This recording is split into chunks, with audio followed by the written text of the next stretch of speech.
Sextou, gente, sextou. Eu estou rindo assim porque eu estou muito feliz de estar com os irmãos nesta noite aqui, nesse Sextou no Barão. Olha que coisa interessante, hoje nós vamos ter um papo sobre reforma protestante. E eu estou feliz também porque, eita semaninha, hein?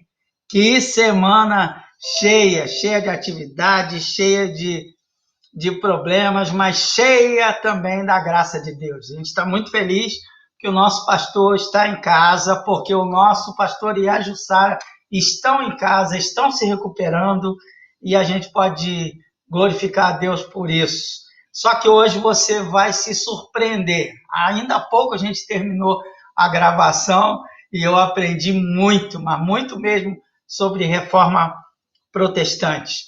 Antes de começarmos logo a conversa com o professor Valtair Miranda e com a professora Andréa Frazão, os dois doutores em História, o professor Valtair, especialista no assunto, e a professora Andréa, membro de nossa igreja, eu quero pedir aos irmãos para aproveitarem o chat aí e fazerem seus pedidos de oração. No final, eu volto para orarmos juntos.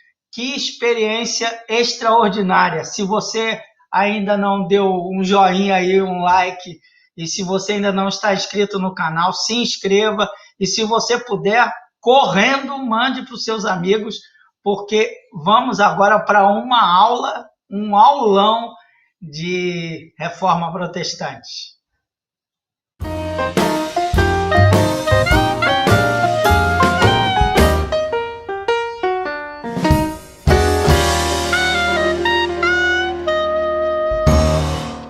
Pois é, que bom estarmos juntos aqui, estamos nesse Sextou na Barão e vamos conversar hoje com duas pessoas muito especiais para a nossa denominação, para a nossa igreja especificamente, e a gente vai falar sobre reforma protestante.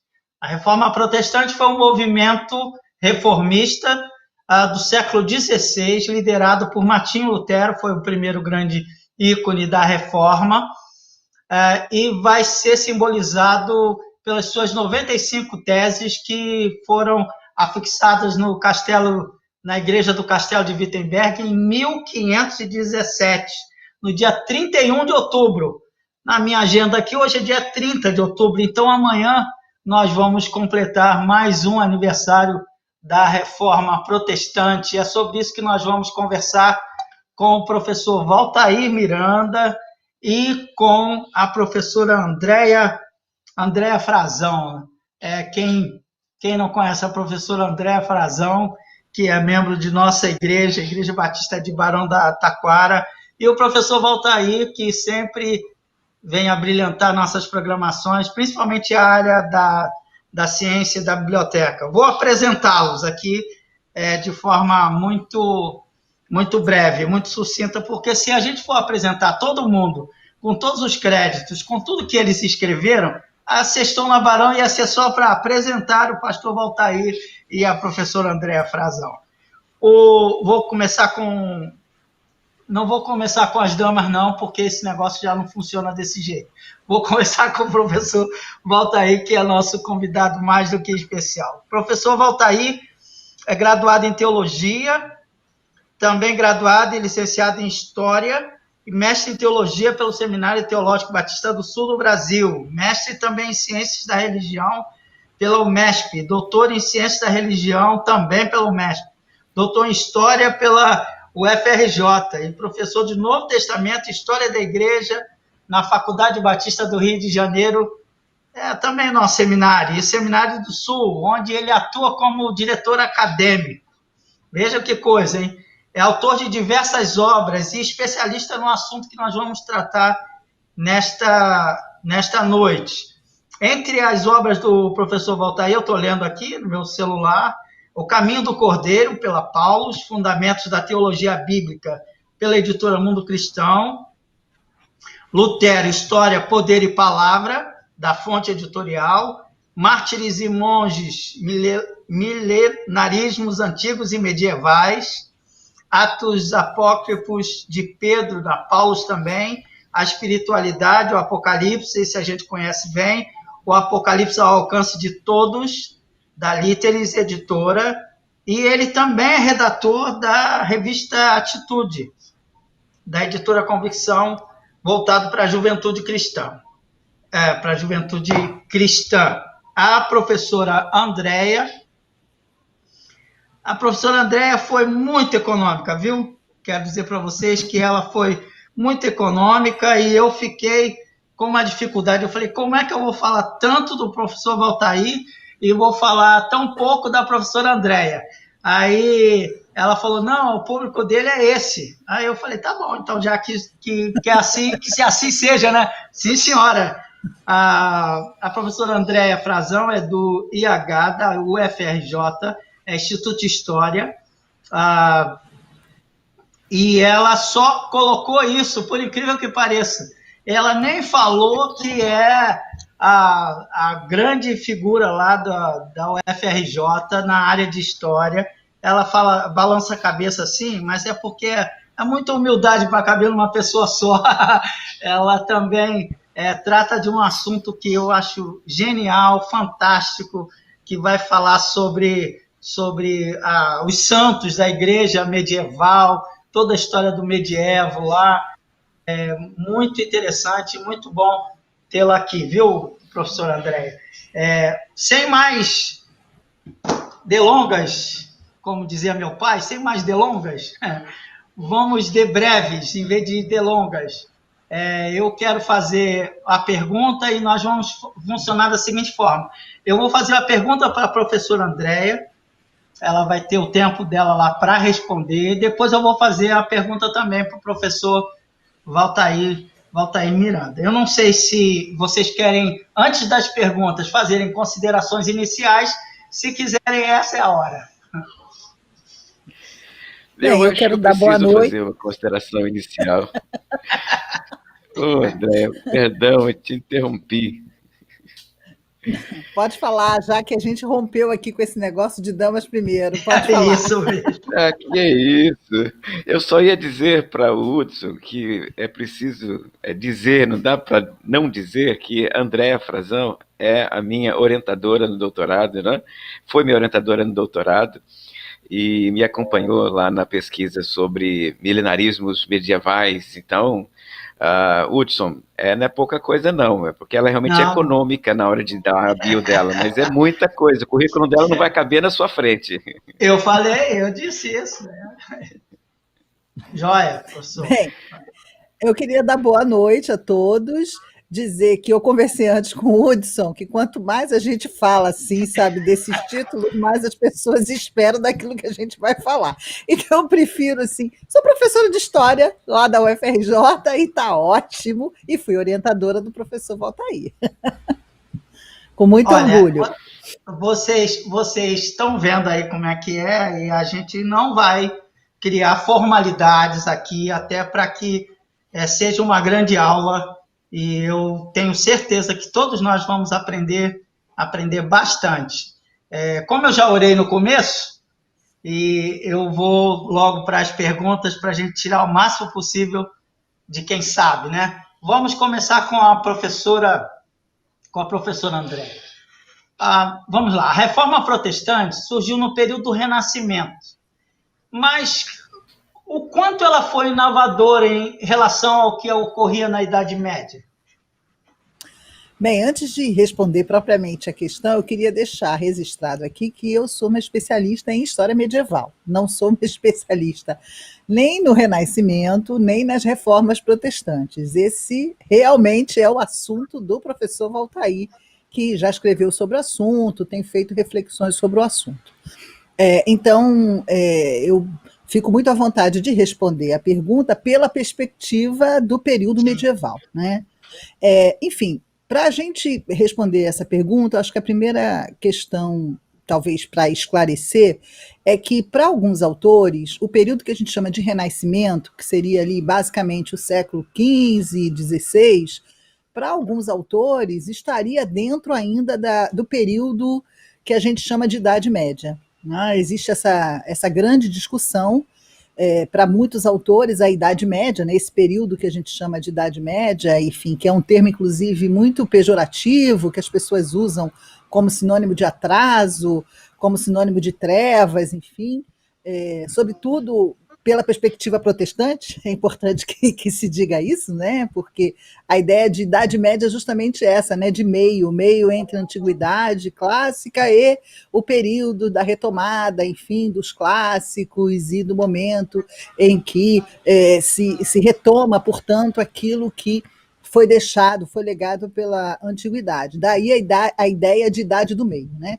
Mas, enfim, em linhas gerais, para os autores, esse período começaria ali por volta do quinto século e iria até por volta do final do século XVI. E aí, o que marcaria justamente o final da Idade Média seria esse conjunto de transformações, incluindo as chamadas reformas protestantes. Tá? Eu sou uma das que trabalho com a ideia de que a gente pode falar de Idade Média até século XVI, eu diria que talvez até um pouco mais. É a ideia da longa Idade Média, dependendo da perspectiva que a gente analisa. Né? Mas, enfim, quando a gente pensa a reforma a partir da Idade Média, ou seja, olhando para esse período, que é o período que eu mais tenho estudado, sem dúvida, as chamadas reformas protestantes podem ser vistas como um prolongamento de vários movimentos ocorridos na Idade Média que objetivavam uma reorganização da instituição eclesiástica. Porque essa questão, enfim, a gente teria que ter aqui mais do que uma hora, né? Teria que ter um curso inteiro, porque não é simples, né? Mas a igreja que a gente chama hoje de Igreja Católica Romana, ela vai se constituir realmente, enfim, como uma igreja organizada, tendo à frente a figura do Papa, né? Somente a partir do século XI. E durante a Idade Média, enfim, o cristianismo surge lá no primeiro século, foi se institucionalizando de várias formas. Rigorosamente falando, a gente nunca teve somente uma expressão do cristianismo ou uma forma única de institucionalização do cristianismo. É claro que geralmente é vendida essa ideia, né, que durante a Idade Média só existia a Igreja Católica Romana, que ela mandava em tudo, mandava em todos e todos obedeciam. De fato, não era bem assim, existiam projetos diferentes para aquilo que seria a institucionalização do cristianismo, e, obviamente, na medida que a igreja foi se organizando, surgiram conflitos internos e conflitos também externos. Então, vários movimentos que a igreja condenou como heréticos, a gente poderia pensar como tentativas de reformulação dessa instituição eclesiástica. Então, assim, sem dúvida, o professor Valtair vai ter muito mais condições de tratar desse tema e até discordar, se não concordar com o que eu vou dizer, mas eu gosto de pensar que Lutero foi um desses críticos dessa igreja, né? Assim como outros, um crítico interno, ou seja, ele era parte dessa igreja. A gente sabe até de outros movimentos cristãos fora da igreja, né, que surgiram fora da igreja e se organizaram até de forma paralela, mas no caso específico de Lutero, ele surge no seio da igreja e ele vai, a partir de tudo aquilo que ele recebeu das tradições medievais, fazer uma releitura dessas tradições à luz do contexto específico que ele estava vivendo, que era lá, final do século XV, início do século XVI.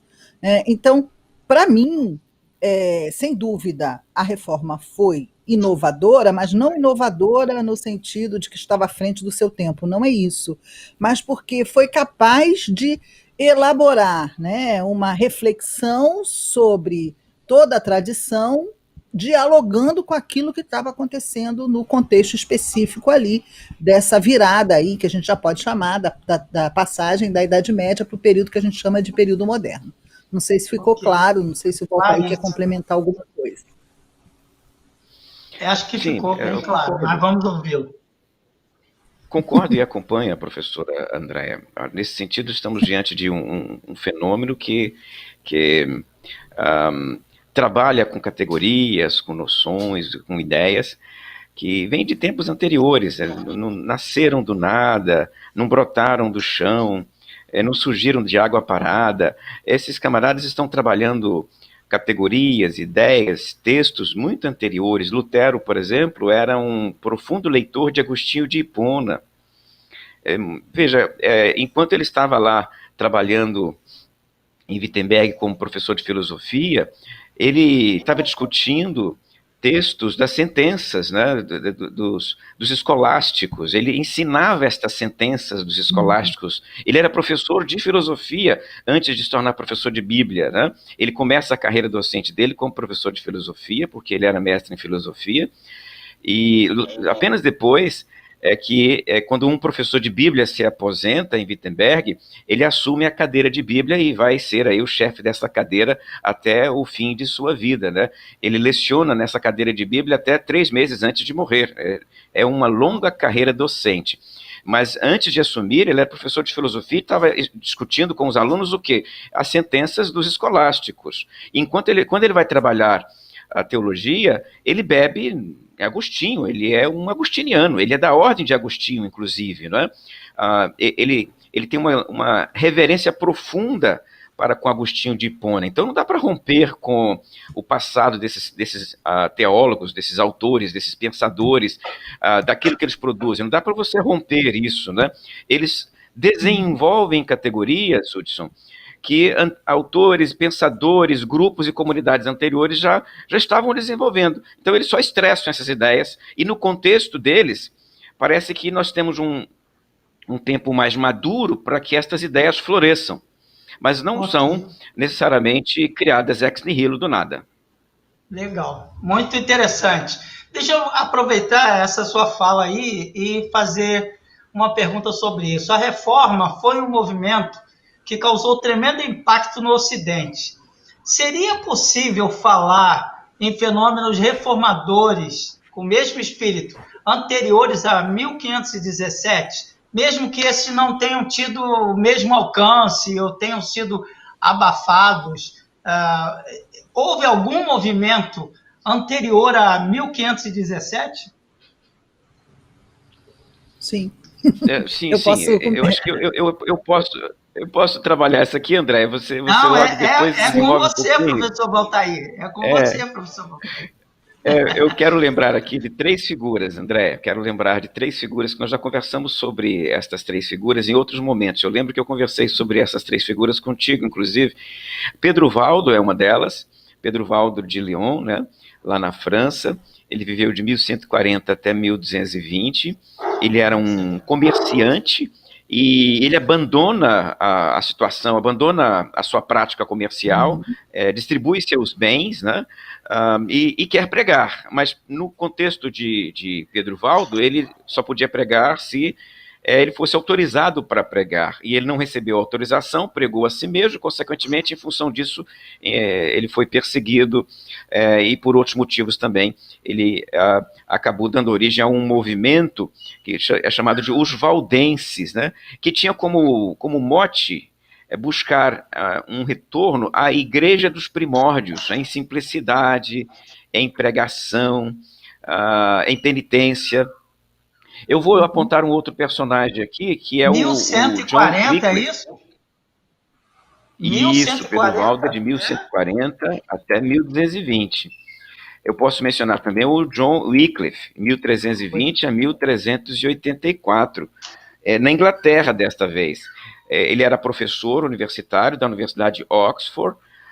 Ele escreveu bastante, ele traduziu a Bíblia, ele está envolvido com uma série de elementos que hoje nós vinculamos ao movimento reformado, posterior ao século XVI. John Wycliffe já estava lá trabalhando essas questões, Bíblia, uma pregação de hostilidade contra a Igreja Romana. Ele está problematizando a questão do chefe da Igreja. Ele se alia à coroa inglesa contra a Igreja Romana naquele momento, e aí ele consegue apoio, né? Mas ele tem elementos que os reformadores posteriormente iriam abraçar de olho fechado. John Wycliffe, isso lá em 1320 até 1384. E o último personagem que eu menciono aqui é o John ou Jan Hus, dependendo da forma como nós vamos pronunciar esse nome, né? Porque ele é da Boêmia. E aí, quando eu tento ler os textos sobre o John Hus, meu grande problema é a língua que esse material é publicado, né? Língua que nós aqui no Ocidente não costumamos ler. Ele viveu de 1369 até 1415 e foi morto, condenado no concílio de... Agora, me falhou a memória, André, você me ajuda aí Eu depois. acho que é Ele Basileia, foi não? condenado... Basileia? Isso. Eu acho que é o Concílio de Basileia mesmo, 100 anos antes de Martinho Lutero, né? Depois, o Martinho será acusado de russita, inclusive, né? Porque alguns temas de John Hus serão abraçados pelo Martinho Lutero. Ele problematiza a cabeça da igreja, quem é o chefe da igreja, ele diz que tem que ser a pessoa de Jesus. Ele escreveu um livro em 1413 que tem como título De Ecclesia, ou sobre a igreja, né? Onde ele trabalha aqui a questão da liderança, da autoridade dentro da igreja. Então são figuras, Hudson, que são anteriores a Martinho Lutero, por exemplo, são anteriores aos famosos reformadores do século XVI, mas desenvolvem temas que os reformadores posteriormente vão trabalhar também, né? Nós podemos chamá-los de pré-reformadores, é verdade, mas não só esses personagens, existem outros que a André pode mencionar com tranquilidade para nós. Então, os reformadores do século XVI, eles sobrevivem mais, a palavra que eles pronunciam, seus textos, suas ideias, suas ações, têm efeitos maiores, muito em função do contexto viabilizador dessas mensagens. Porque os personagens anteriores já haviam feito e falado coisas semelhantes, mas não sobreviveram. Muito interessante. Professor André, quer acrescentar alguma coisa? Não, rapaz, que aula é essa? Eu queria lembrar um outro exemplo que é mais ou menos ali contemporâneo ao Pedro Valdo, que acabou tendo um final bem diferente, que é a figura de Francisco de Assis, que todo mundo, enfim, provavelmente conhece. Ele nasce ali no final do século XII e vai ter a sua vida ele nasce provavelmente em 1170, enfim, vai falecer em 1226. E a mesma coisa, não era nobre, era filho de comerciante, ele abandona as riquezas, ele quer reviver as práticas do cristianismo primitivo, vai se dedicar a cuidar das pessoas que eram marginalizadas na sociedade, em particular os leprosos, era leigo, só que ele recebeu permissão do Papa para pregar, enquanto que o Pedro Valdo não recebeu. Inclusive tem uma discussão tremenda, dizendo que no caso específico do Pedro Valdo, ele foi vítima até de uma briga interna da igreja ali, local, que não chegou nem numa esfera no primeiro momento, né, papal, só depois. Então é interessante pensar nisso, né, reforçar essa ideia que o Voltaire já chamou a atenção. Está muito relacionado ao contexto, aos interesses dos poderosos, ao papel que a igreja tinha em relação às diversas instituições políticas, o local, né? Francisco, por exemplo, o nome já diz, Assis, da Itália, né? Lutero estava já em outro espaço, um espaço bem diferente, que, sem dúvida, pode não ter determinado, mas foram elementos importantes, condicionadores importantes, para que a sua pregação tivesse um efeito X diferente do que aconteceu com Pedro Valdo, com Francisco de Assis, com Wycliffe e com o Hus e tantos outros, tá? Que, enfim, a lista é grande, não é pequena. Muito legal, muito legal. Deixa eu aproveitar essa bola quicando aí, e eu vou perguntar, nessa época, foi muito curioso, porque o professor Voltaire falou de Inglaterra, falou de Boêmia, mas nessa época eu não sei se existia ainda a ideia de países. Sendo assim, por que a gente fala que Lutero estava na Alemanha? Como é que é isso? Me explica para a gente como é que é essa constituição do mapa, né? Porque é tão curioso quando a gente pensa em Idade Média, ninguém fala de países. E depois, quando a gente lê sobre a Reforma e sobre o Renascimento em si, começam a dar o nome. Dá uma explicação para a gente sobre isso aí, professor André. Depois o professor Voltaire entra para ajudar também. Essa questão não é simples, não. A gente tem nós participamos, né, Valtair e eu, de um grupo de estudos. A gente está lendo um livro de um historiador chamado Chris Wickham, e uma das coisas que a gente tem discutido, inclusive, a partir do livro, é justamente essa constituição desses estados, né? A Alemanha como um estado, como um país, da ideia como a gente tem hoje, é uma criação do século XIX. No período medieval, essa região, né, enfim, fazia parte daquilo que os historiadores chamam de Sacro Império Romano Germânico, que vai se constituir no período medieval, vai ter uma longa história que ultrapassa, inclusive, o próprio período da Idade Média. Se via como uma espécie de herdeira do Império Romano, não é à toa que o nome está relacionado a isso, é sacro, é romano e germânico. Seria uma tentativa de reconstrução do Império Romano, mas com características muito distintas, mas que na prática, desde a Idade Média, sobretudo a partir do século XII, como bem fala o nosso colega Chris Wickham, acaba se fragmentando muito, porque na prática, né, esse Sacro Império era formado por vários ducados, condados, comunas, ou seja, organização de cidades, enfim, não existia a ideia de um governo centralizado. Essa ideia não existia, né? Mas existia, sim, a figura do imperador, que era reconhecida, mas na prática existiam várias e várias unidades que tinham uma autonomia em termos jurídicos, em termos de organização militar, econômica, etc. O que, sem dúvida, explica um pouco o sucesso que a reforma terá em algumas regiões e outras não, do próprio Sacro Império, no momento, enfim, que Lutero desenvolve, expande a sua pregação, mas isso realmente é com Valtair. Vamos lá, professor. Então, André tem toda a razão. Nós estamos diante de um contexto histórico em que a região, aquele território, aquele contexto geográfico em que Martinho se move, Martinho Lutero, né, ele não é propriamente um país. Nós encontramos nos textos, nos livros, nos manuais, a palavra Alemanha. Ok, a gente pode usar esta palavra, desde que entenda que são instituições políticas distintas, né? Porque a Alemanha e a Itália são, aparentemente, os dois últimos países, os países a se constituírem enquanto nação, né? A Itália, muito recentemente, e a Alemanha também, por diversos fatores. A Alemanha e a Itália foram os dois últimos ali, naquele bloco ali europeu, a se construírem como nação independente, né? A Itália, eu acho que tem a ver com os poderes em torno do papado, que atrapalharam o processo de unificação da Península Itálica, né?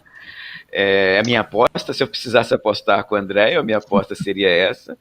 E a Alemanha, em função do imperador, que deliberadamente trabalha o governo dele sobre o império por meio de principados. Ele pulveriza o poder e esta pulverização do poder enfraquece o próprio imperador e o império, né?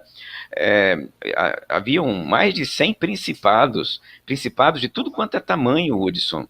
Se nós pudéssemos equiparar um principado a um estado, né, se pudéssemos equiparar, porque não é exatamente a mesma coisa, mas se pudéssemos equiparar, imaginem 100 estados, e o imperador, ele tinha que falar, reunir todos os príncipes, e nas dietas ele colocava em votação seus temas, ele poderia ser derrotado nas dietas, os príncipes poderiam votar contra ele. O imperador era um entre eles, né? Ele era um príncipe entre os príncipes. Então é um território pulverizado politicamente, o que fornece, inclusive, subsídio para Lutero sobreviver. O príncipe da Saxônia, a Saxônia, Hudson, era dividida em duas partes, tá? A Saxônia eleitoral, de onde Martinho nasce, de onde Martinho procede e desenvolve o seu ministério, e a Saxônia não eleitoral, que tem um adversário, inclusive, do próprio Martinho. Mas veja, nenhum outro príncipe pode fazer mal ao Martinho se o seu próprio príncipe não permitir, se o príncipe não deixa. o próprio Papa, os bispos e outros poderes religiosos não podem fazer mal a Martinho se o príncipe de Martinho não permitir. Então, o Martinho sobrevive durante anos proscrito dentro do império, proscrito pelo imperador dentro do império. Ele sobrevive, escondido num palácio lá numa montanha. Ele sobrevive excluído da Igreja Romana, excomungado da Igreja Romana. A bula Exsurge Domini, que é a bula de excomunhão, que foi publicada pelo Papa em 1520, poderia já colocar Martinho na fogueira, mas não colocou. Por quê? Porque não tinha braço para alcançar Martinho lá onde estava.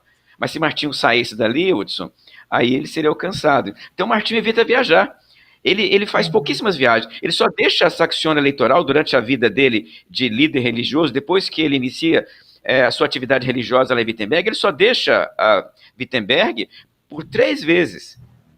É risco deixar Wittenberg, né? Então, nesse sentido, ele fica lá no berço, né, perto do palácio do seu príncipe, o príncipe Frederico, e o príncipe Frederico dá acolhida para Martinho até a sua morte. Quando o Frederico morre, o príncipe João, que é de Frederico, será um seguidor do luteranismo, ou seja, ele era um admirador de Martinho Lutero, encantado pelas ideias do Martinho Lutero, e ele dá sequência à proteção, né, do Martinho. Martinho morre protegido pelo seu príncipe.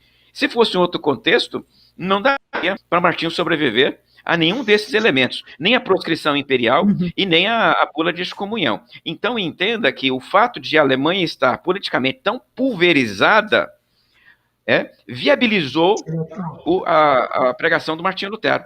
Ela se espalha e não há como a Igreja Romana fazer alguma coisa e nem os príncipes contrários a Martinho fazerem alguma coisa, porque Martinho está dentro do seu principado, que é a Saxônia Litoral.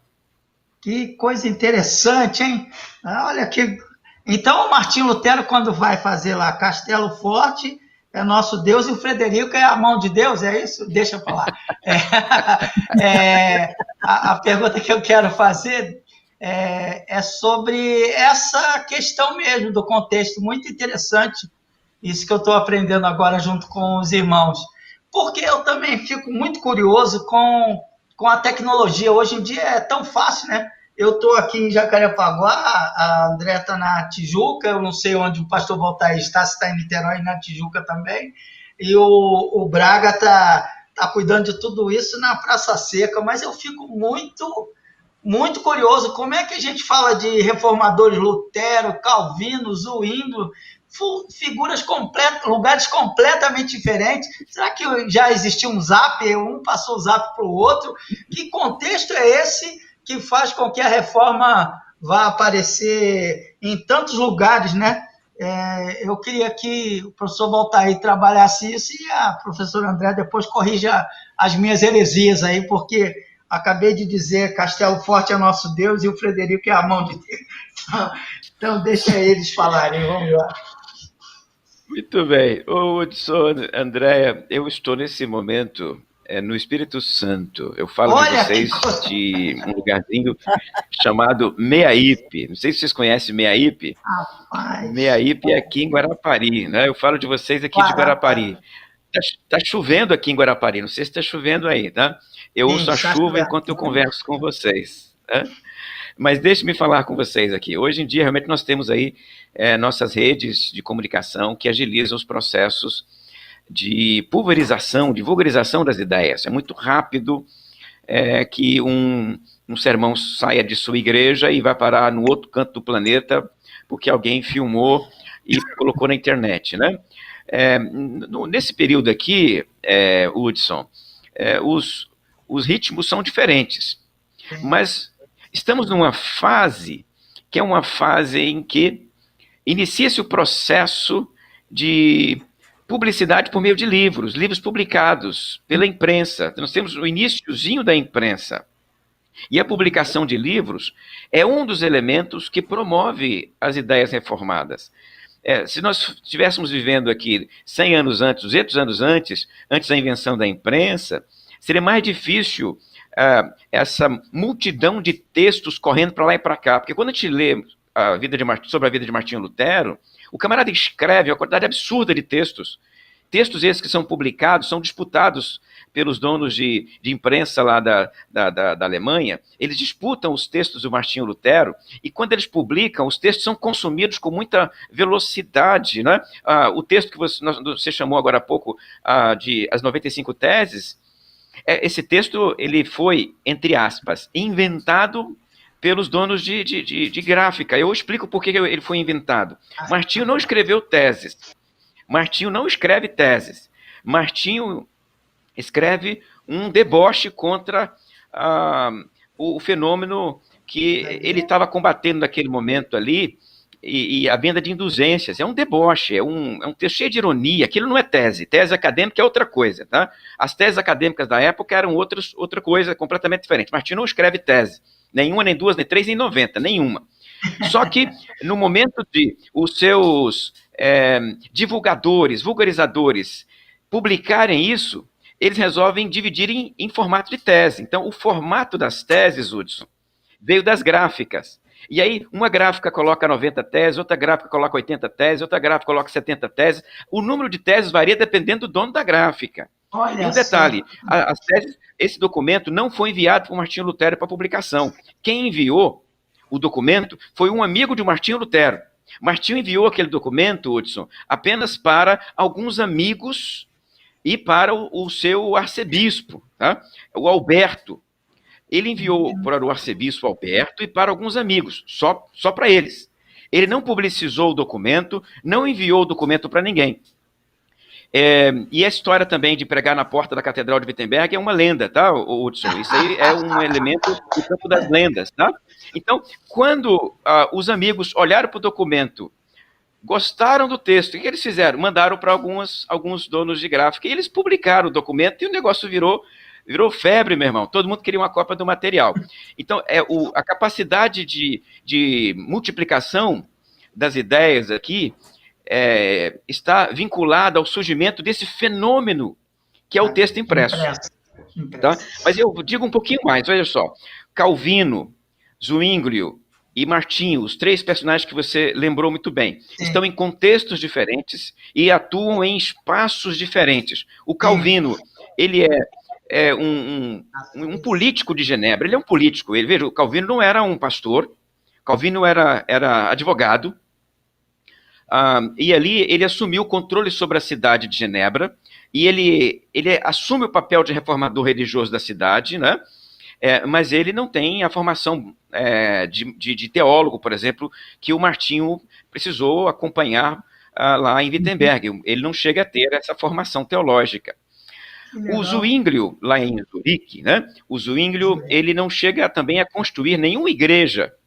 Enquanto o Calvino constitui uma igreja, o Lutero constitui uma igreja, o Zwinglio não constitui. E ele está vinculado a um outro tipo de movimento que inclusive pega em armas, né? Enquanto o Calvino e o Martinho Lutero constituem outro tipo de movimento reformado. E o Martinho, já falei para vocês ali na Saxônia Eleitoral. Lembrando que o Martinho, ele sim dá origem a uma igreja. Martinho faz questão de treinar pastores para pastorear as igrejas, enviar esses pastores para as igrejas, construir documentos constitutivos desta igreja, por exemplo, o Catecismo Breve, o Catecismo Longo, são documentos que Martinho constitui para organizar suas igrejas.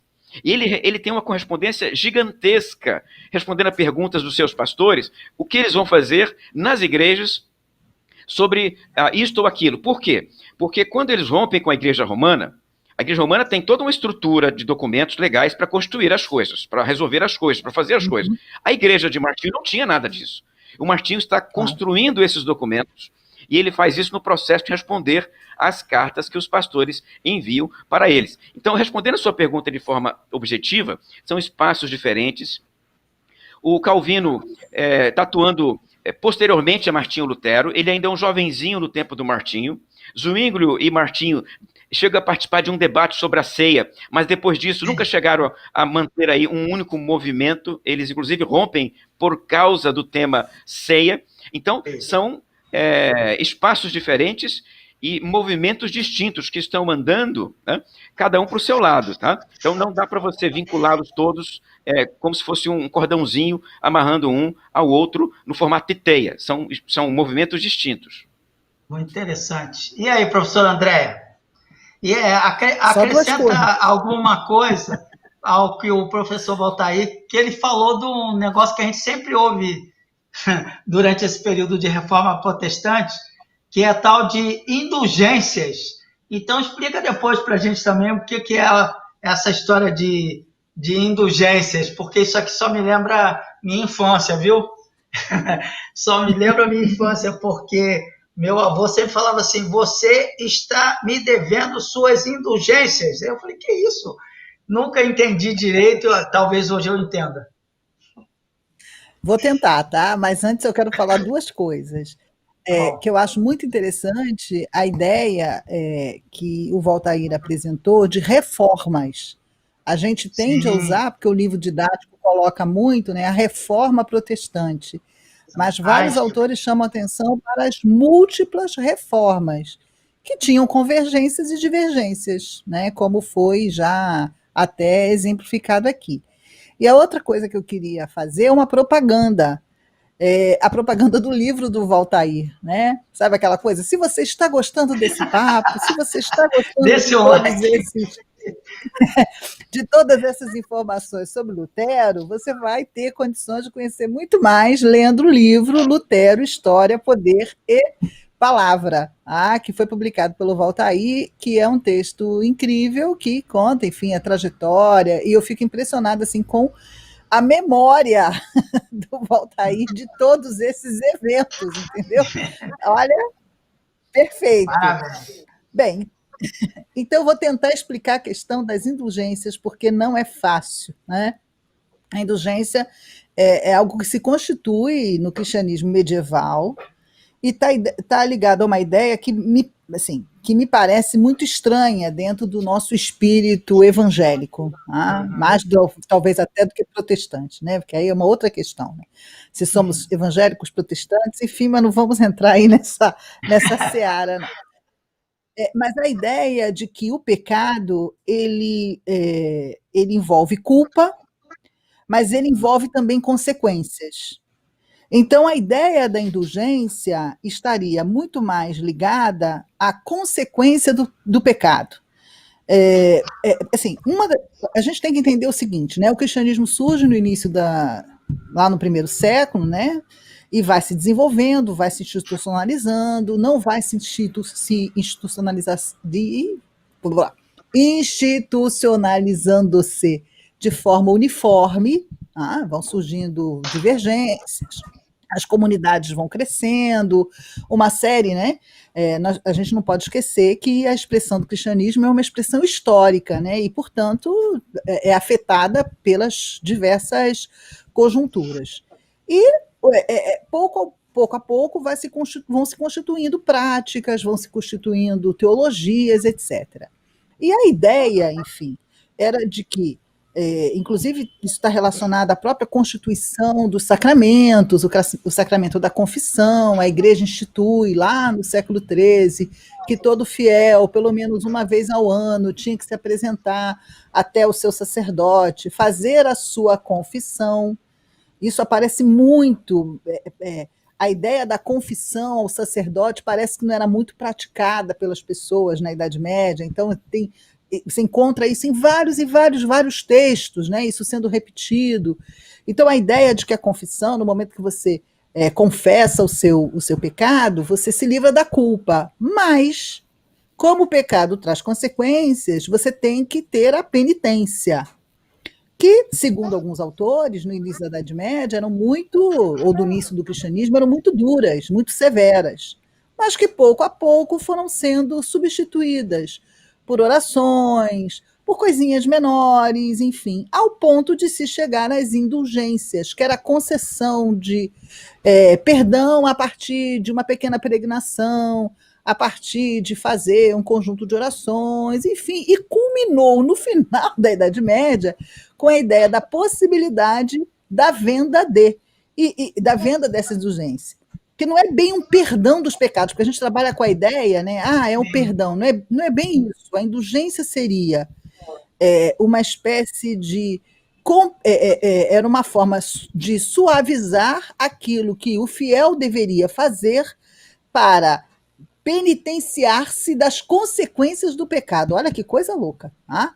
Porque a ideia de que o perdão e livrar-se da culpa, essa ideia já existia na Idade Média, né? Essa é uma ideia central do cristianismo. Quem expiou a culpa foi Cristo. Isso está presente também dentro da teologia medieval. Mas a ideia aqui e a consequência do pecado? Eu preciso de uma penitência, a ideia de pena mesmo, em função desse pecado que se cometeu. E aí, a ideia, né, daquilo que deveria ser feito, a forma de conseguir sanar essa penitência, tem a ver, obviamente, com o contexto, está relacionado ao crescimento das cidades, ao enriquecimento dos mercadores, a possibilidade de, enfim, você construir uma igreja muito bonita, de você, enfim, realizar obras de caridade, etc, etc, etc. Então, não sei se ficou claro, mas a indulgência tem a ver, portanto, né, seria um complemento, né, algo que se faz para compensar, entre aspas, está associado, enfim, a indulgência está associada ao ato de compensar a consequência do pecado, facilitando, vamos dizer assim, essa penitência. Então, em vez de eu pagar pela punição com oração, com algum tipo de sacrifício, eu dou um dinheirinho e me livro disso, é isso, mais ou menos? Você, por exemplo, existia aquilo que se chama. Tem a ideia, por exemplo, do jubileu. Igrejas que, num determinado período, se você fosse visitá-las, você tinha uma compensação por um período específico, não era, enfim, para um determinado momento. Então, até hoje, isso é uma prática da igreja. A Igreja de Santiago de Compostela, até hoje, de tanto e tanto tempo, é comemorado o ano do jubileu. O que é o ano do jubileu? A possibilidade de você chegar até ali e ter sanada, vamos dizer assim, as consequências do seu pecado. É difícil, eu acho que, assim, para mim, particularmente, eu acho extremamente difícil de compreender, porque para a gente não tem isso na nossa prática religiosa, né? A ideia de confessar um sacerdote para se livrar da culpa, a ideia de que ele vai dizer. A gente vê muito isso em filme, né? A pessoa chega lá, padre, eu pequei. Aí confessa, aí, minha filha, reza não sei quantas Ave Marias, não sei o quê, para a sua penitência. Então a indulgência estaria ali para sanar o problema da penitência. Não sei se ficou claro, mas pelo menos esse é o meu entendimento. Não sei se o Voltaire tem um entendimento diferenciado como teólogo. É a mesma coisa, André. Eu só acrescentaria aqui um elemento que é, desde Urbano II, quando ele começou a pregar as cruzadas, né, nós temos ali a ideia de que alguns cavaleiros, por lutarem lá no fronte contra os infiéis, né, teriam a sua passagem pelo purgatório abreviada, né? A ideia de que a igreja poderia administrar esta passagem e administrar por conta do tesouro das almas, né? A ideia de que ela administrava aí uma espécie de cota de graça. Eu estou usando termos mais populares aqui, Hudson, para tentar dizer para quem está nos acompanhando aqui esses conceitos, né? A igreja administra um banco de graça e ela pode, de repente, dar graça para o cavaleiro que morreu lá nas cruzadas, dar graça para um outro fiel aqui que participou financiando um cavaleiro das cruzadas. Então, depois disso, a igreja percebe que isso rende, né? E ela começa a fazer a mesma coisa em prol de construção de templos. Quem participasse da construção de uma catedral poderia receber graça. Quem financiasse aquele projeto da igreja poderia receber graça. Veja que aí nós já estamos vinculando graça a dinheiro, Hudson. Chega lá na época do Martinho Lutero, esse fenômeno está escancarado, né? Porque o confronto maior de Martinho Lutero foi contra Tetzel, um pregador do arcebispo dele, que era o arcebispo Alberto. O arcebispo Alberto ele, ele quer mais cargos eclesiásticos, ele não está satisfeito com os cargos que ele tem. Então ele compra estes cargos do bispo de Roma. Ele também não tem dinheiro para poder pagar por esses cargos, então ele pega emprestado de banqueiros que financiam então a compra dos cargos eclesiásticos. Chega um momento em que ele deve ao Papa e aos banqueiros. Ok? Como ele vai resolver isso? Ele pede autorização ao Papa para então vender indulgências. O Papa autoriza, porque após o recolhimento, né, após as indulgências vendidas, uma parte vai para o Tesouro de Roma, uma parte vai para os banqueiros para poder pagar a dívida dele, o príncipe Alberto, né, da Burgúndia. Né?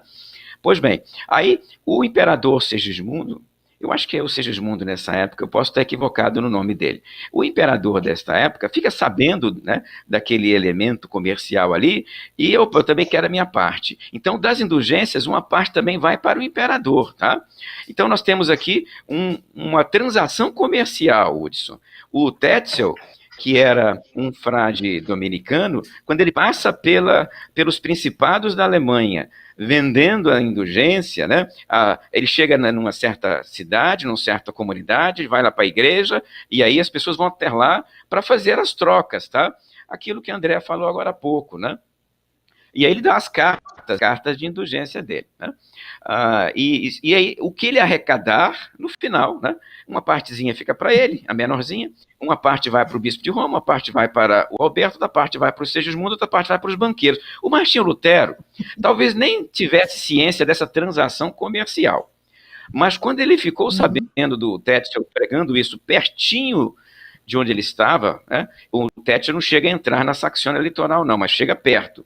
Quando o Tetzel está pregando ali perto, o Martinho tinha acabado de passar por aquela famosa experiência do castelo, que ele descreve em seus textos, que deu a ele, digamos aí, o start. Vamos usar essa expressão, que em história a gente não costuma trabalhar com essas categorias de start, não, né, André? Mas o Martinho diz que lá no castelo ele teve uma experiência iluminadora de ver em Romanos 1,17 a doutrina da justificação pela graça e pela fé. Ok, tomemos então esse texto do Martinho Lutero, desse start lá no castelo. O Tetzel está chegando um pouquinho depois disso. Martinho tinha acabado de passar por um longo processo de angústia, de culpa, e de repente encontrou na doutrina da justificação pela graça e pela fé a solução para o seu problema. E aí vem quem? Vem o Tetzel vendendo indulgência. Isso provoca os brios do Martinho Lutero, que já era professor de Bíblia em Wittenberg. Então, o que ele faz?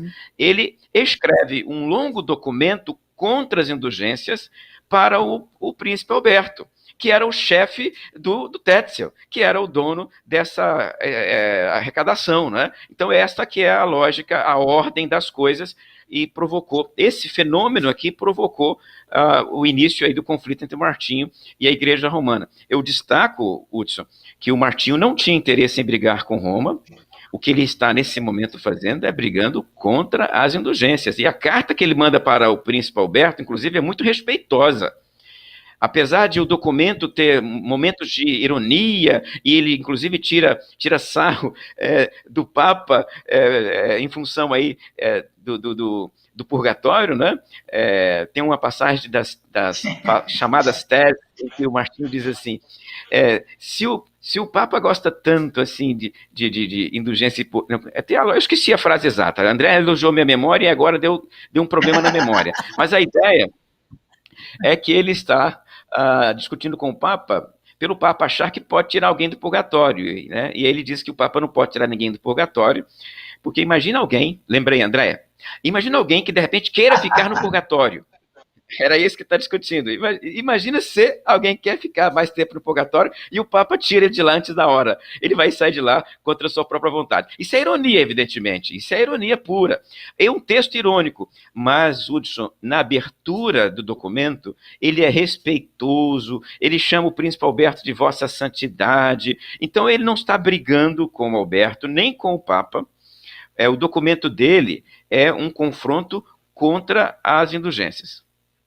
Muito legal, muito legal. Agora, pode falar, André. Posso Só acrescentar Claro. duas coisinhas muito rápidas. Assim como Lutero foi contra as indulgências, outras figuras da hierarquia da igreja também foram. Ele não foi o único, né? Então tem a ver aí um pouco com o contexto, né, em que ele se posicionou contra. E tem uma outra coisa, que essa ideia, né, de indulgência, ela vai começar a se desenvolver a partir do século XI, não é uma coisa de toda a Idade Média, é importante deixar isso claro, e que está muito associado ao desenvolvimento da ideia do purgatório também, Uhum. que também é uma ideia que só vai se consolidar no século XIII, ou seja, eu só estou chamando atenção para isso por causa de uma observação que eu fiz no início, que as pessoas acham que a Idade Média é a Idade das Trevas, que os fiéis eram todos explorados, enfim, que tinha indulgência o tempo todo. Não, por favor, isso é um fenômeno que marca sobretudo o final da Idade Média e que foi uma resposta teológica para uma outra situação que estava sendo vivida, de crescimento das cidades, de enriquecimento por meio do comércio, por meio da manufatura. A igreja condenava o lucro, então os ricos Uhum. comerciantes queriam garantir o reino dos céus, sem abandonar o lucro, enfim, então todas Com essas usura. ideias teológicas, de certa forma. Não, e a gente olha para o passado e fica achando um absurdo, mas, gente, no nosso contexto hoje, continuam existindo teologias que, Pois de é. certa forma, justificam riqueza, justificam certas opções. Desculpa, mas é só para Não, deixar esse. eu ia, inclusive, professor André, e professor Valtair, eu ia justificar meus sorrisos aqui, porque vocês estão contando coisas lá de trás e parece que estão falando, só não botaram o nome das figuras, porque as figuras estão aí, um esquemão desse aí, para conseguir dinheiro, para construir, para fazer aquilo.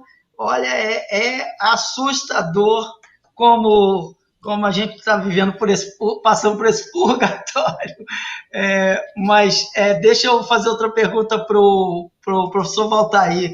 Será que é daí, professor Valtair, que surgem, para responder essa pergunta, essa dúvida? Gostei muito da história também das 95 teses, as teses serem organizadas mais por uma questão de marketing, de dividir em tópicos e ficar mais fácil para as pessoas entenderem. Gostei demais disso, muito interessante. Será que é daí também que surge a ideia das 5 solas, reduzir tudo a 5 tópicos? Como é que a gente pode explicar essas afirmações tão dogmáticas?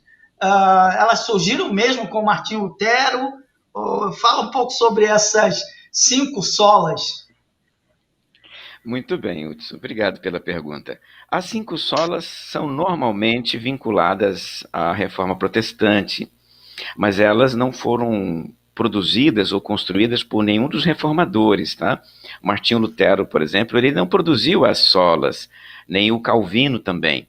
As solas são parte de desenvolvimentos posteriores dessas igrejas. Essas igrejas, um pouco depois desses grandes fundadores, né, o Calvino de um lado, Martinho do outro, depois vão surgir outros, né?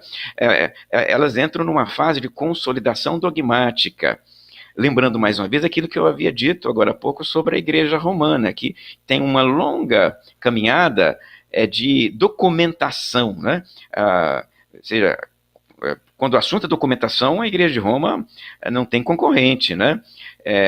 Legislação romana, os concílios romanos, as discussões, o direito romano, por exemplo. Quando chega nessas igrejas novas, não tem nada. Os caras começam e olham para um lado, olham para o outro e dizem, como é que vamos conduzir nossa vida? Não tem documentos constitutivos, tá? Então surgem, dentro desses movimentos, tentativas de dogmatizar, de construir doutrina, de sintetizar.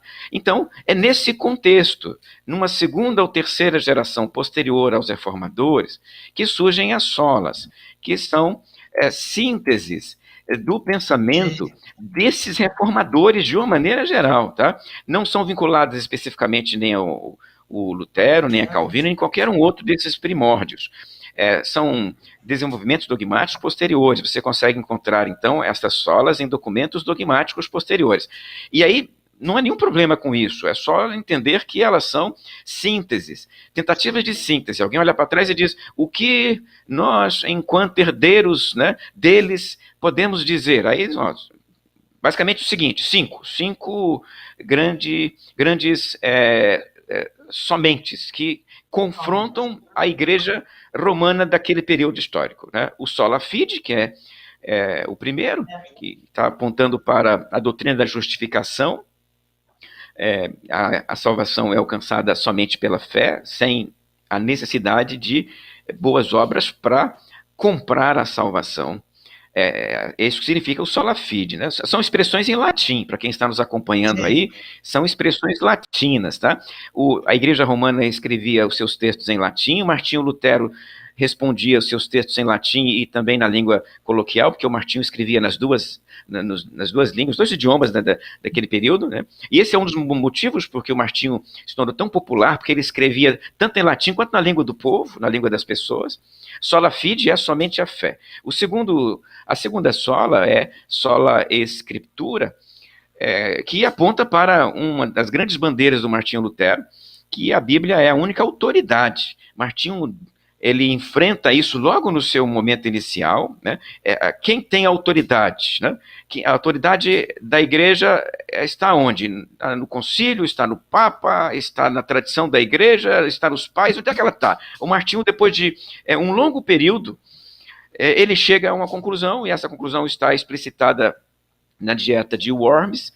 Ele chega à conclusão de que só a escritura somente é a autoridade em termos de doutrina, em termos de fé e de prática para o fiel, né? Solos Christus tem também a ver com a mediação de Cristo, ou seja, Cristo é o único mediador entre Deus e a humanidade. Você percebe que Solos Christus está numa estrutura diferente das anteriores, porque a tradução seria somente por Cristo, e não necessariamente somente Cristo, né? Somente por Cristo, a ideia de que Cristo é o mediador, Cristo faz a mediação entre o ser humano e Deus. Sola gratia, que também tem a ver com o elemento anterior, mas indicando que a graça de Deus, que provoca a salvação, ela é imerecida, e daí isso é quase redundância, mas isso é necessário num contexto em que a graça poderia ser comprada. Podia se pagar por ela. E aí vem a sola graça para dizer o seguinte, graça tem que ser de graça, não pode ser comprado, né? O pecador não pode fazer nada pela graça. E por fim, o soli deu glória, que é a última delas, né? Somente a glória de Deus, que é uma das bandeiras do movimento reformado. Praticamente todas as constituições dogmáticas dos reformadores, em algum momento respondiam a pergunta, para que o ser humano existe, né? Uma das principais questões dos catecismos de Martinho Lutero era, para que o ser humano existe? E a resposta costumava ser, em linhas gerais, o ser humano existe para a glória de Deus. Esta que é a resposta dos reformadores. O Martinho dá essa resposta, o outro também, o Calvino, dá. Essa costuma ser a resposta deles. E a ideia de que o ser humano vive para glorificar a Deus, e as suas ações, consequentemente, todas elas devem redundar na glória de Deus. Então, esta é a última sola. Tem muito de confronto também à igreja, que buscava uma certa glória, que tentava exaltar figuras do seu próprio, da sua própria liderança, a imagem dos santos, Andréia, os santos que estavam sempre em eminência, em evidência dentro da igreja. Os reformadores confrontam isso com a imagem do só lhe deu glória, ou seja, não tem espaço para nenhum dos líderes, não tem espaço para nenhum santo, não tem espaço para nenhum dos pais da igreja, somente a Deus a glória é devida. Então são essas solas, meu querido Hudson. Muito legal. Fala alguma coisa, professor André? Não, que agora não, perfeito. Agora é sua a resposta. Infelizmente o tempo está correndo e a gente não consegue acompanhar o negócio. Eu ficaria a noite toda aqui conversando sobre isso e aprendendo. Estou anotando um monte de coisas aqui, mas eu quero e essa cutucada que o professor Baltari deu agora para a professora André é genial. Para quem não sabe, a professora André é especialista em hagiografia, um negócio de, né? Acho que o nome é esse, né? Isso. Que tem a ver com Santos lá, E aí ele falou, não, só lhe deu glória, tira a sua parada, Andréia, agora é só comigo. É brincadeira. Mas, mas muita coisa da história a gente está aprendendo aqui, ouvindo, e quando a gente pega livro para ler, então, a gente se surpreende, porque muita coisa da história passa a ser mito e crendice, não tem nenhuma relação com a realidade. Que mitos a gente preserva relacionados à reforma no imaginário popular? Um deles caiu por terra hoje, que foi o que o professor Valtair falou, que não tem a figura. Gente, quantas vezes eu desenhei Lutero pregando as 95 teses ali, mas como foi o dia de todos os santos, deixa os santos para lá e tal. Mas explica para a gente isso, professor Andréia, que mitos a gente preserva relacionados à reforma? Vários têm sido quebrados aqui nesta noite. Um deles é essa questão também, que não é a reforma, mas são as reformas, por causa do contexto, mas eu quero ouvi-la. E é importante deixar claro que muitas vezes esses mitos da história, são criados pelos próprios historiadores, tá? Muitas vezes, na hora de ler a documentação, na hora de interpretar a documentação, se enfatiza um aspecto, se esquece outro, e aí fazendo meia-culpa, tá? Muitas vezes os próprios historiadores, talvez até por causa dos métodos, sobretudo a historiografia do século XIX, tá? Por causa dos métodos utilizados, por causa do tipo de documentação, enfim, certos valores, a perspectiva, a gente não pode esquecer que todo historiador é influenciado pelo seu tempo também. Então, só para deixar claro isso, que muitas vezes na constituição desses mitos por trás tem um historiador. Bem, são muitos, a gente já conversou sobre vários aqui, mas eu queria destacar um que eu particularmente sou apaixonada pelo tema, que é o tema de como a Bíblia circulava na Idade Média. Assim, eu lembro de ter aprendido na igreja que, graças a Lutero, finalmente as pessoas tiveram acesso ao texto traduzido da Bíblia pela primeira vez, porque a Bíblia só circulava em latim durante a Idade Média. Bem, estudos historiográficos recentes têm mostrado que isso é um grande mito. Na realidade, nós temos preservados até hoje manuscritos de traduções do texto bíblico para várias línguas, elas vão se intensificar, sobretudo a partir do século XIII. As pessoas, portanto, tinham acesso ao texto. É claro que, quando a gente fala da produção de livros, né, na Idade Média, a gente temos que lembrar, como já foi destacado aqui, que a imprensa só surge lá no finalzinho. Então, quando você fala de livro na Idade Média, você está falando de livro manuscrito, ou seja, copiado à mão, na maior parte do tempo em pergaminho, que é couro, e, portanto, um livro era muito, muito, muito caro. Então, geralmente, quando o texto bíblico circulava, ele não circulava, obviamente, porque não só eram volumes muito grandes, pensar a Bíblia completa, né, no sentido como a gente tem hoje, justamente por causa dessas características de ser manuscrito, de ser em pergaminho, enfim, e, portanto, era muito caro ter esse material. Então, geralmente, a circulação do texto bíblico se fazia assim, mas se fazia muitas vezes só os 4 evangelhos, muitas vezes só as cartas de Paulo. E como é que a gente sabe disso? Porque foram preservadas algumas listagens de bibliotecas, olha só. E aí, por meio da listagem das bibliotecas, ou por meio de textos de doação, então você sabe mais ou menos como que esse texto bíblico ele circulava.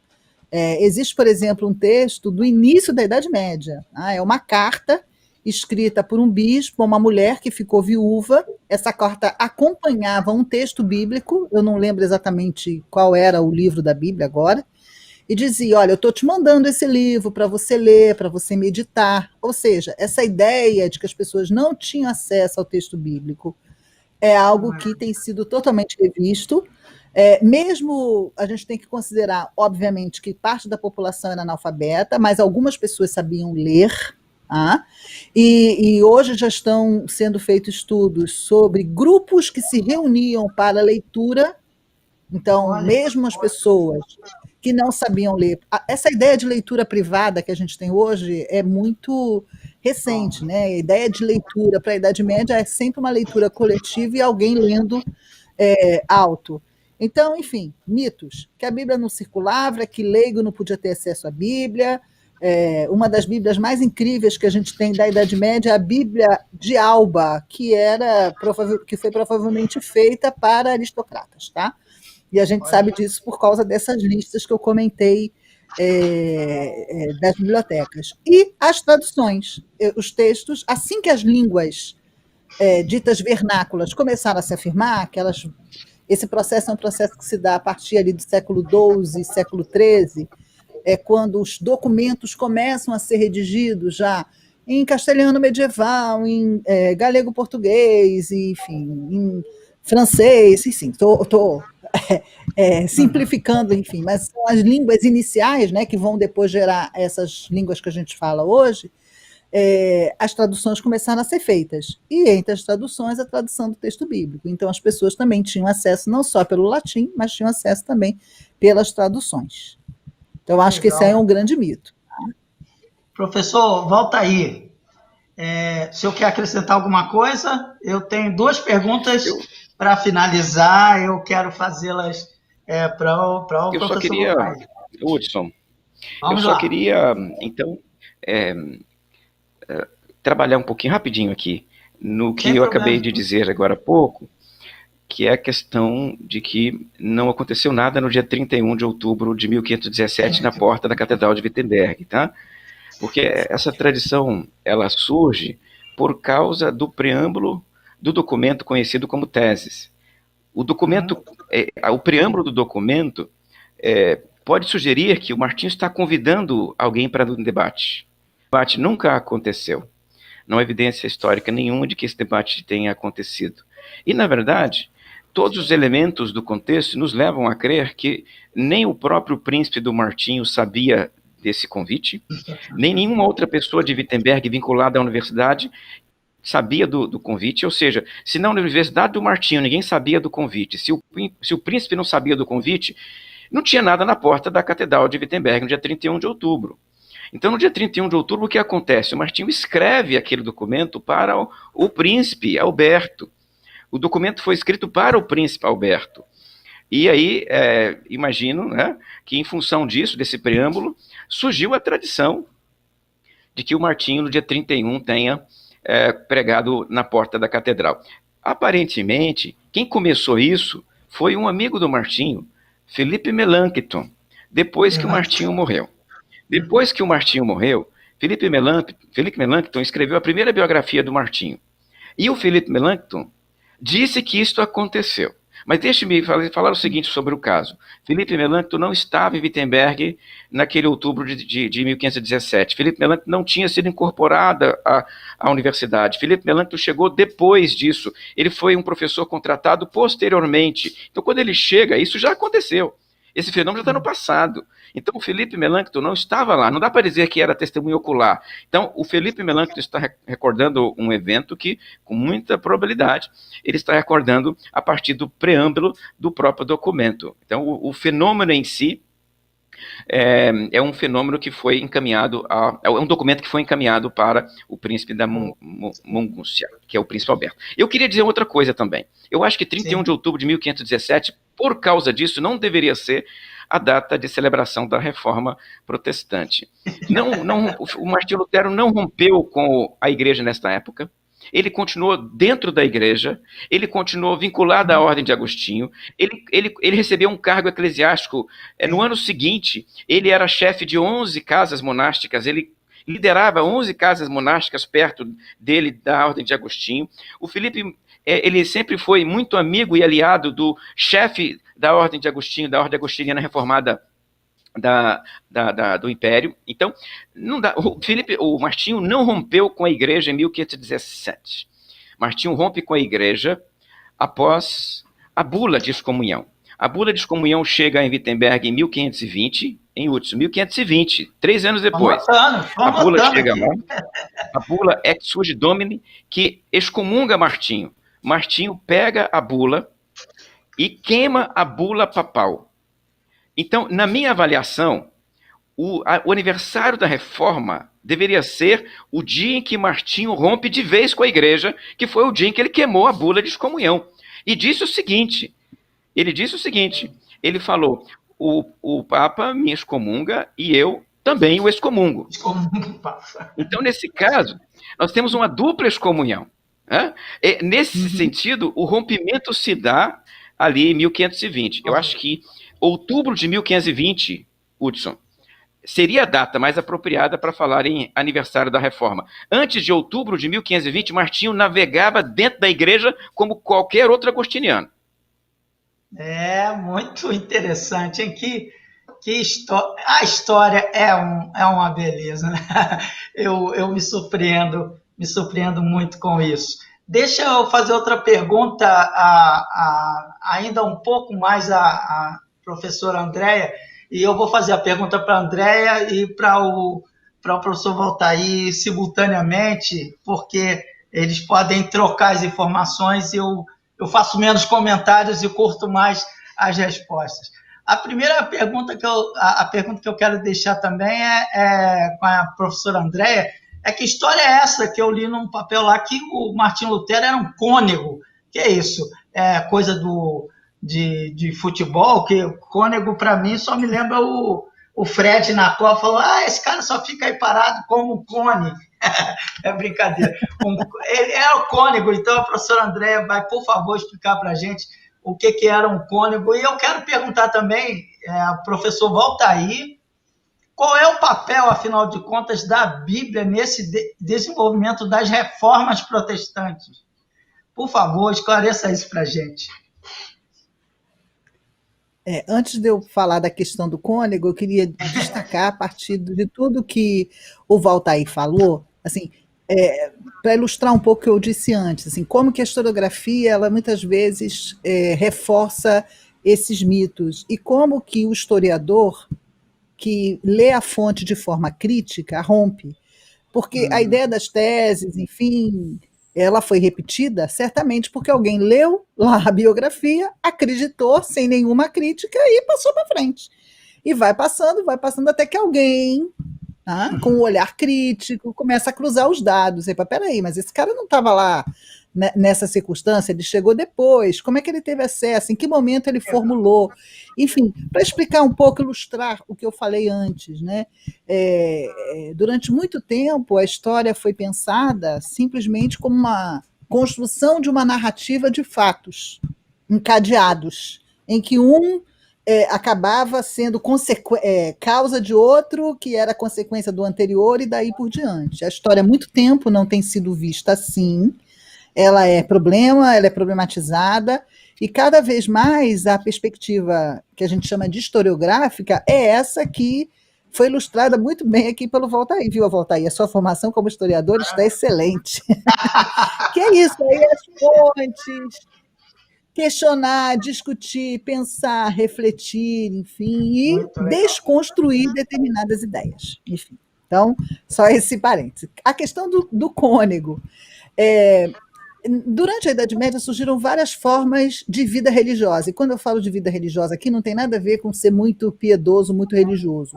Vida religiosa eram formas de viver de forma separada do século, de forma comunitária, a partir do ingresso numa forma de vida especial.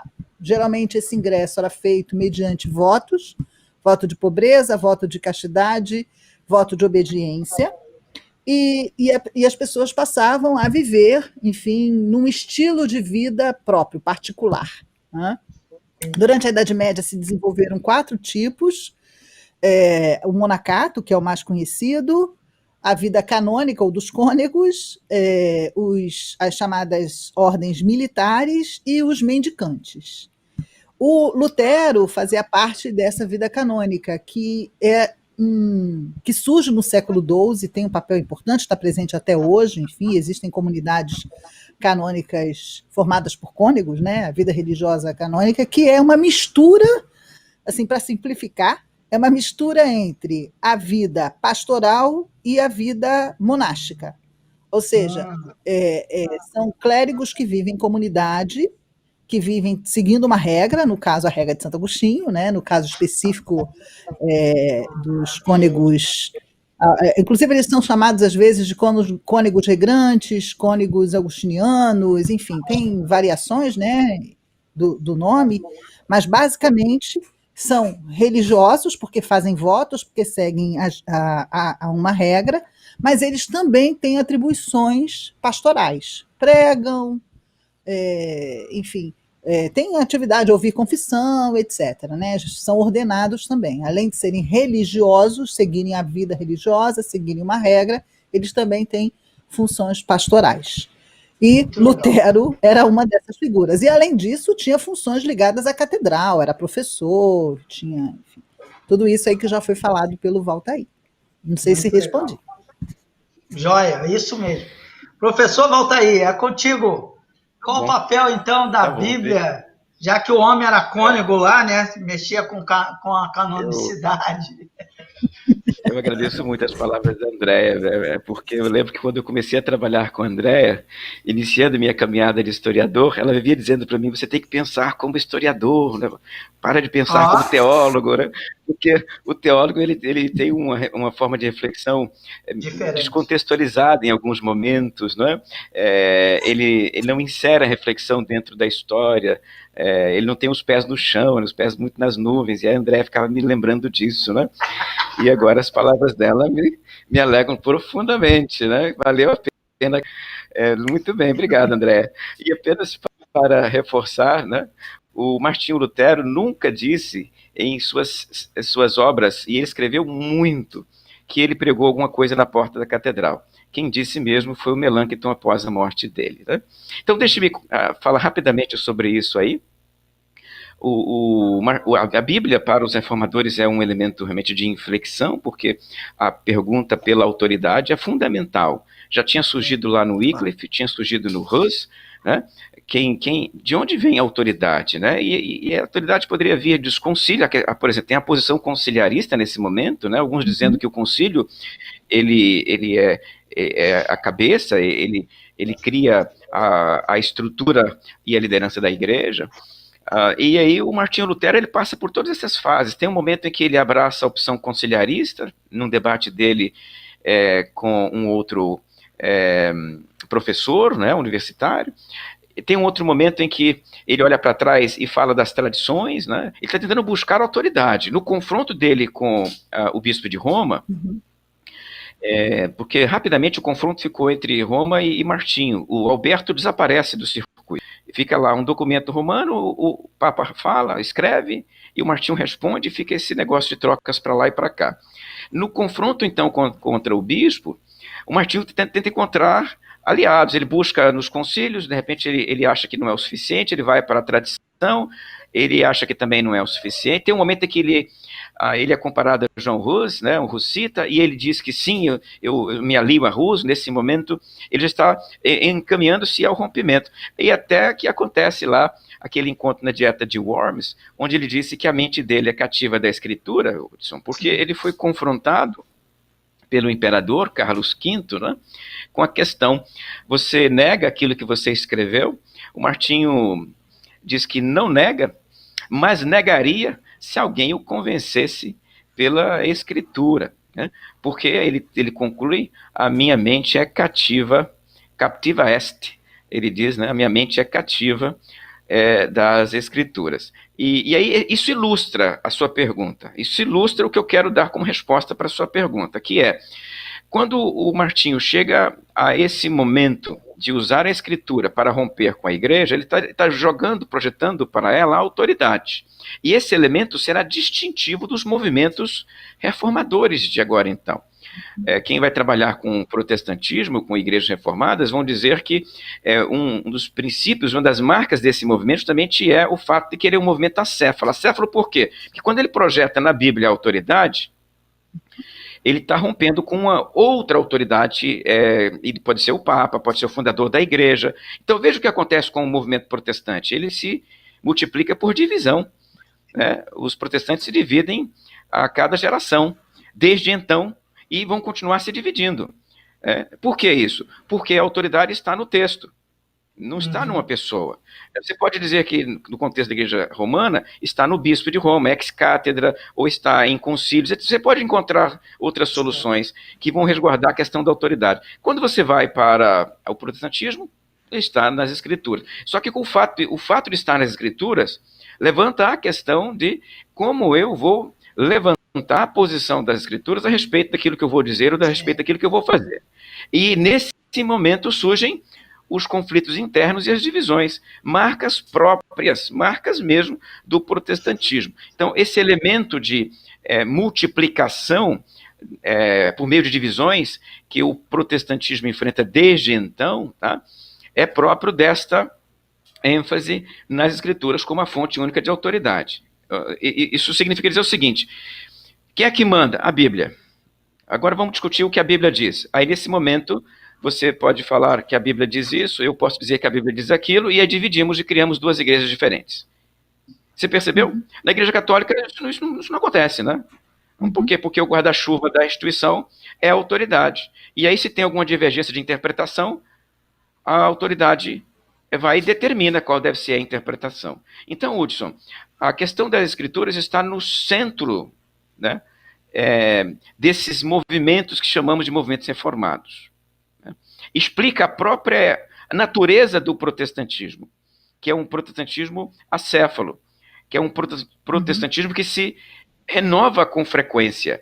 É um protestantismo que precisa o tempo todo de se reformar. É que um lema reformado, daqui a pouco vai aparecer, que é uma igreja reformada sempre reformando. Não está nunca satisfeita consigo. E ela só pode fazer isso se ela tiver um instrumento para fazer a reforma. E esse instrumento de reforma é a Bíblia. Tá? Então, de tempos em tempos, a igreja precisa de reformas, novas reformas aparecem, novos reformadores surgem, por causa da ênfase na Escritura como a única fonte de autoridade. Tá? Então, a Bíblia ela é fundamental nesse processo que distingue os grupos protestantes da Igreja Romana, porque ela está na base dessa natureza protestante de movimento que tem a Bíblia como autoridade e nenhuma outra pessoa humana. Que coisa boa, hein? Que coisa boa. Que aula é essa? Agora eu tô assim, bobo com tudo isso que eu ouvi. Agora eu queria agradecer a vocês e desafiá-los, tanto a professora Andréa quanto o professor Valtair, a nos recomendar, e o professor Valtair não vai ter muita opção não, a nos recomendar uma literatura para a gente aprofundar um pouco mais esse conhecimento. A Andréa já deve estar pensando num outro livro ali, para falar um pouco dessa realidade que ela apresentou para nós. Mas que coisa boa, viu? Deus abençoe muito, viu, professor Valtair, seu ministério, sua capacidade e a clareza com que explicita essas questões para a gente. André, eu sou seu fã de carteirinha, você sabe disso, e eu tenho uma admiração muito grande para pessoas que são referência nessa área da ciência e conseguem dialogar tranquilamente entre a crença, a fé e a ciência. Isso é extraordinário. Eu queria muito agradecer a vocês. Nós estamos muito felizes com a presença de vocês aqui. Eu tenho certeza que o pastor Novaes está assistindo a gente lá e curtindo isso. Com certeza a coisa ficaria muito mais rica, mas fica quietinho aí, pastor Novaes, se recupera completamente para vir com a corda toda, né, para esse sextou na Barão. Então, meu desafio para vocês é terminarem nosso encontro, que é uma pena para mim, e indicarem o livro. Eu quero saber direitinho, eu já estou encomendando o meu, professor Valtair, mas o meu tem que vir, eu quero pagar o meu e tem que vir com o autógrafo do autor. E a professora Andréa, eu já estou aqui com papel, caneta, para anotar a bibliografia que sublinha, que valoriza o que nós conversamos até aqui. Quem é que vai começar? O professor Valtair, que já tem o livro aí, né? Já deve estar com o livro na mão aí. Então, eu não estou com ele aqui, onde eu estou, em Miaípe, mas o livro que a Andréa sugeriu... Está na praia, esqueci. É Lutero, História, Poder e Palavra, um livro que eu escrevi sob a provocação da professora Andréia, né? Eu estava descendo de um voo, ainda dentro do avião, a Andréia me liga e disse, estamos com um projeto aqui, você topa o projeto? Eu falei, topo. É Martinho Lutero, né? Aí eu produzi o livro sob a provocação da professora Andréia, o livro História, Poder e Palavra, ele está disponível aí pela Fonte Editorial. Ok. Eu já tinha dito esse livro. Então, eu não sei qual que eu vou dizer agora. Mas, enfim, para pensar um pouco, talvez, esses reformadores anteriores até ao Lutero, e aí não tem jeito, gente, a minha referência é a Idade Média. Tem um livro muito interessante que está em português, que é Inventar a Heresia. Eu tenho ele aqui em algum lugar, mas não vai dar para pegar agora. Mas o nome é Inventar as Heresias, são vários capítulos independentes que vão analisando exatamente esses movimentos e aí a discussão, inclusive, é essa, né? Se eles são contestadores à igreja ou não são, se a heresia é algo que foi inventado pela própria instituição, enfim, então esse é um livro bem interessante. E tem um muito antigo, mas que eu gosto muito, apesar desse livro ter, sei lá, acho que uns 30, 40 anos, que é um livro de uma historiadora chamada Brenda Bolton, que se chama Reforma na Idade Média, exatamente esse o título. E esse livro vai tratar daquilo que seriam as reformas durante o período medieval, aquelas que vão gerar a formação da Igreja Romana, mas também vão gerar a formação de outros movimentos que vão ser ou não incorporados pela Igreja ou vão ser condenados pela Igreja, né? Como os valdenses que a gente citou aqui. Teria muito mais, mas aí são livros de história medieval como antecedentes de Lutero, né? Como anteriores a Lutero. Muito obrigado. Quero agradecer de todo o coração a vocês. A gente vai ter um intervalo e eu vou orar pelos pedidos que estão no nosso chat. Muito obrigado mesmo. Eu vou rever tudo isso e vou pegar minhas anotações aqui, ver se eu aprendo alguma coisa de toda essa novela histórica que nós estamos construindo agora sobre outra leitura bíblica. Muito obrigado. Deus abençoe muito, viu, professor Valtair? Muito obrigado, professora Andréia, que foi a coordenadora de tudo isso aí. Deus abençoe vocês. Valeu, muito obrigada. A oportunidade também, que é sempre bom, né? Foi bem agradável. Abraço. Eu posso convidar também as pessoas para visitarem o meu canal no YouTube? Boa! youtube.com/Valtair Miranda. youtube.com/Valtair Miranda. Tem um canal lá onde eu posto um vídeo por semana. E pode dar o ok lá também, né? Tá ok, se inscrever no canal. Tá legal. Muito obrigado. Valeu, professor Valtair. Obrigado, professora Andréia. Abraço. Tchau. Abraço para vocês. Andréia, Hudson, um abração, professor Novaes. Tchau, tchau. Valeu.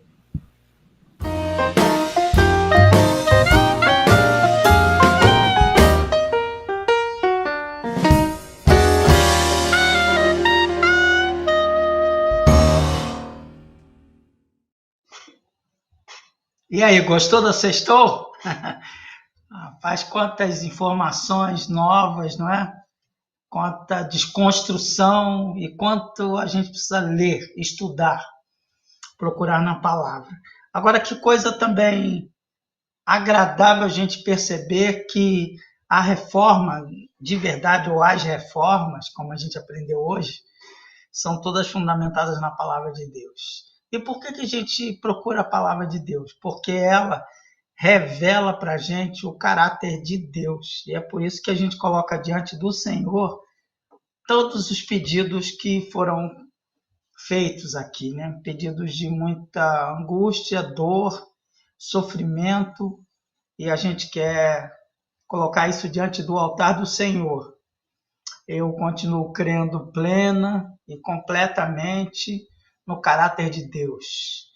E fundamentado nisso é que nós vamos orar, agradecendo a Deus pela recuperação do pastor Novaes e da Jussara, por todos esses pedidos que foram colocados aí. Eu não consigo ler os pedidos e gravar ao mesmo tempo, mas eu já li e eu acompanhei de novo o bate-papo e quero ouvir novamente para ver se alguma coisa fica. E pelo menos os 2 livros eu vou procurar: Lutero, História, Poder e Palavra, da Fonte Editorial, e Reformas na Idade Média. Também vou procurar os 2 livros e a gente pode conversar depois sobre esse assunto. Abaixe sua cabeça e ore comigo agora. Senhor, nós te louvamos, nós te agradecemos, nós te exaltamos, porque o Senhor sabe que somos frágeis, sabe que somos pó, mas o Senhor nos deu capacidade intelectual. Muito obrigado, Senhor Deus. A gente fica tão incomodado com isso, como diz o livro de Eclesiastes, a gente tem anseio pela sabedoria e pela eternidade, mas a gente não sabe todas as coisas. Muito obrigado porque temos oportunidade de compartilhar alguns conhecimentos aqui. Senhor, nós também queremos colocar diante de Ti os pedidos que foram digitados aqui no chat, Senhor, e aqueles que não foram. É tão especial para nós adorarmos um Deus que cuida de cada um em particular, que sabe do que passa no coração. E também tão especial a gente perceber que a gente pode carregar as cargas uns dos outros. Senhor, tem misericórdia de nós, nos ajuda, nos orienta, nos mostra o caminho. O que nós queremos é ser seus servos, nada mais. Queremos ser seus servos e servos que não são dignos, mas que foram alcançados pela tua graça. Dá a cada um que acompanhou esse sextou e também aqueles que vão acompanhar no futuro uma noite, uma tarde, uma manhã de descanso e de dependência total do Senhor. Nós te agradecemos e oramos assim, confiados no nome do Senhor Jesus. Amém, amém, amém. Bom restante de sexta-feira. Domingo estaremos juntos nas programações da nossa Igreja Batista de Barão do Taquara. Deus te abençoe.